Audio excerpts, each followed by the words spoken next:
Assalamualaikum warahmatullahi wabarakatuh. Kembali lagi di channel Roni Harsoyo Official. Pada pertemuan yang lalu kita telah membahas penyajian data dalam bentuk tabel distribusi frekuensi dan juga grafik. Pada pertemuan kali ini kita akan membahas bagaimana melakukan perhitungan terkait dengan ukuran pemusatan dan penyebaran data.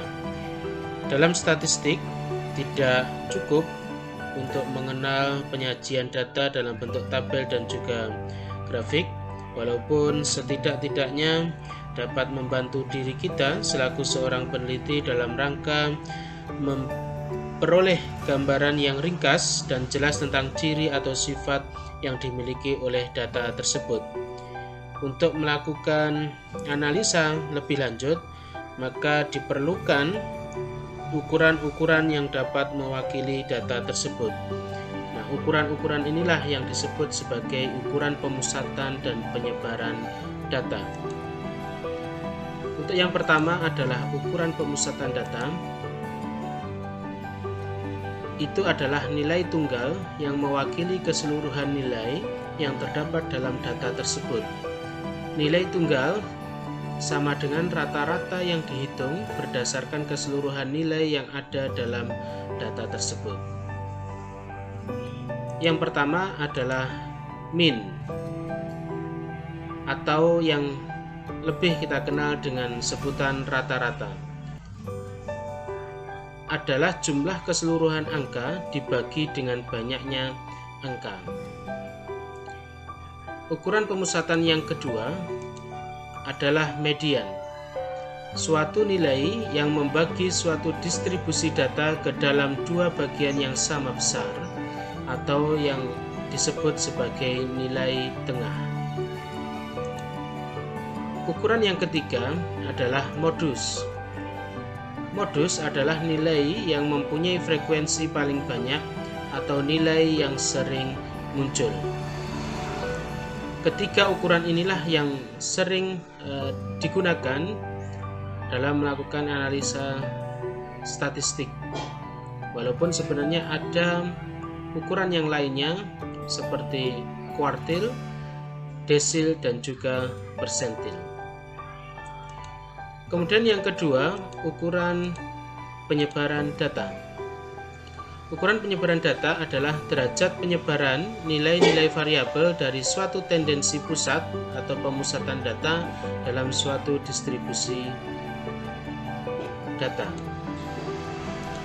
Fungsi dari ukuran penyebaran data ini adalah untuk mengetahui seberapa luas penyebaran data tersebut.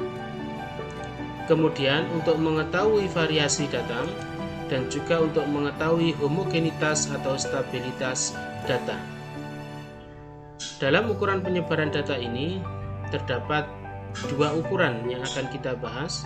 Yang pertama adalah range, yaitu jarak penyebaran antara skor terendah sampai dengan skor tertinggi. Range dilambangkan dengan simbol R. Kemudian ukuran yang kedua adalah standar deviasi. Deviasi adalah selisih atau simpangan masing-masing skor atau interval dari nilai rata-rata hitungnya.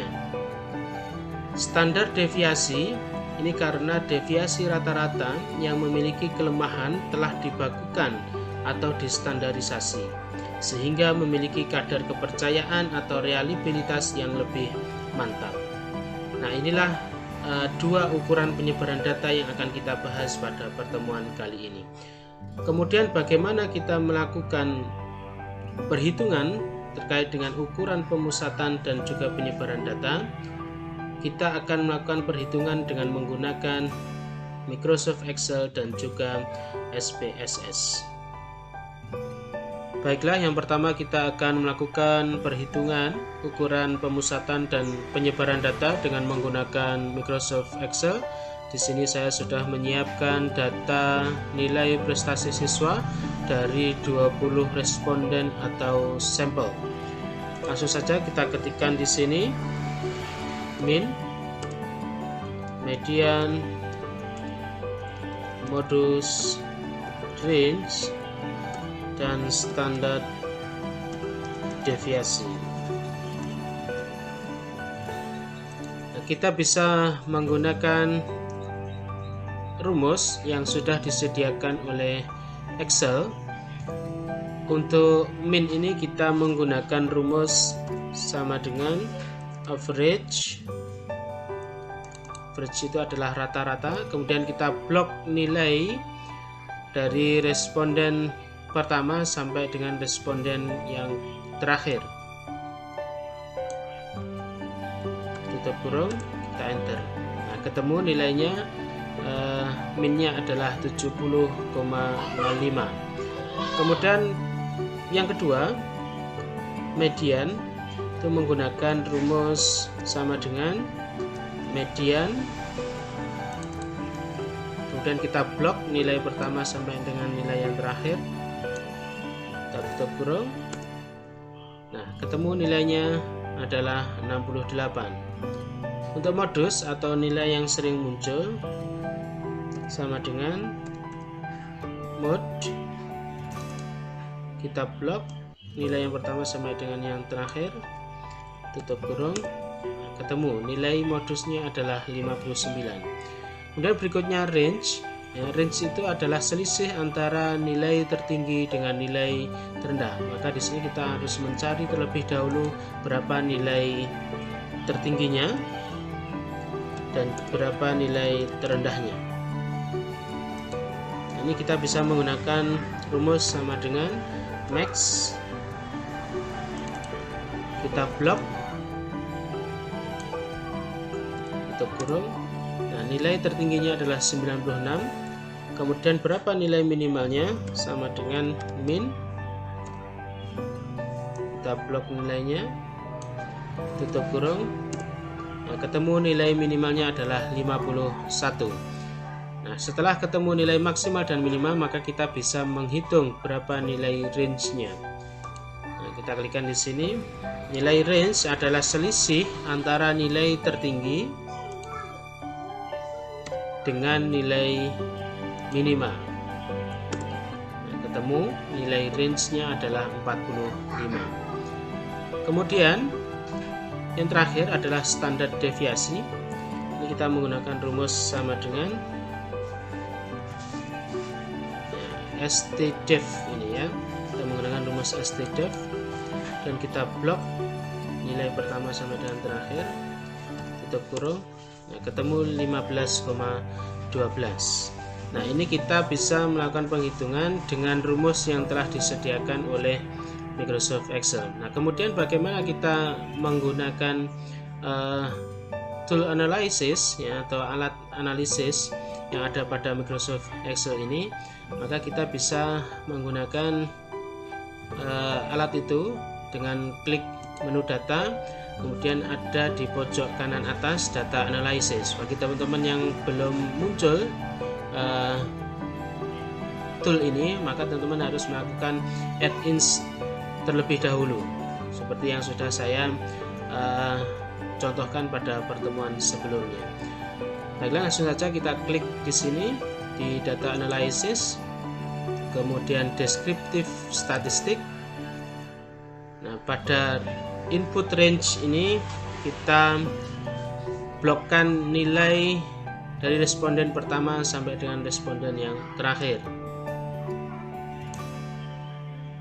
Kemudian output range ini adalah tempat di mana kita akan menyajikan deskriptif statistik ini. Misalkan kita klikkan di sel ini, akan muncul. Kemudian kita klik summary statistik, kemudian confidence level formnya kita klik, kita buat 99%. Nah, jika sudah, maka kita langsung klik OK. Akan kita lihat perbandingannya antara perhitungan dengan rumus yang disediakan oleh Microsoft Excel dengan tool analysis yang ada di Microsoft Excel ini. Kita lihat nilai minnya sama 70,05, mediannya juga sama 68, modusnya 59, standar deviasinya adalah 15,12, ini kita bulatkan menjadi 15,12, kemudian range-nya adalah 45. Inilah perhitungan kita menggunakan tool data analysis. Kemudian bagaimana kita menggunakan SPSS? Langsung saja kita masuk ke SPSS. Kita klik variable view terlebih dahulu untuk memberikan label variabelnya. Langsung saja kita klikkan di sini X begitu. Desimal kita jadikan 0, kemudian kita labelnya kita berikan nama nilai prestasi siswa. Setelah selesai, maka kita klik data view. Nah, kita kopikan data kita dari Microsoft Excel.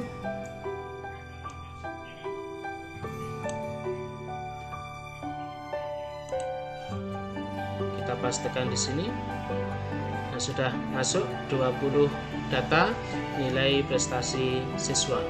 Nah, selanjutnya untuk melakukan perhitungan ukuran pemusatan dan penyebaran data, kita menggunakan analyze, klik analyze, kemudian descriptive statistik, dan kita pilih descriptive. Kemudian variabelnya kita masukkan ke kolom variabel sebelah kanan dengan klik tanda panah, kemudian klik option.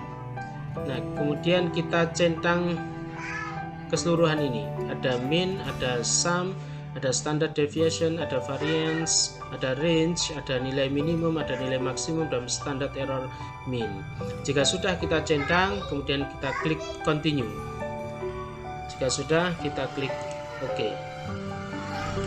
Nah, ini sudah muncul teman-teman semuanya, descriptive statistik dengan menggunakan SPSS. Coba kita bandingkan dengan hasil perhitungan kita di Excel. Kita kopikan ini hasilnya, kita kopikan di sini, kan kita lihat N-nya atau sampelnya 20 ya, kemudian range-nya adalah 45 sama, dan nilai minimum 51 sama, nilai maksimumnya 96 juga sama, dan sum-nya juga sama. Kemudian min-nya 70,05 sama ya teman-teman. Kemudian standar deviasinya adalah 15,115 atau 15,12 sama. Varian statistiknya juga 228,471 sama. Jadi kesimpulannya, perhitungan ukuran pemusatan dan penyebaran data dengan menggunakan Excel dan juga SPSS adalah sama. Demikian pembahasan kita pada pertemuan kali ini. Selamat mencoba dan semoga bermanfaat. Wassalamualaikum warahmatullahi wabarakatuh.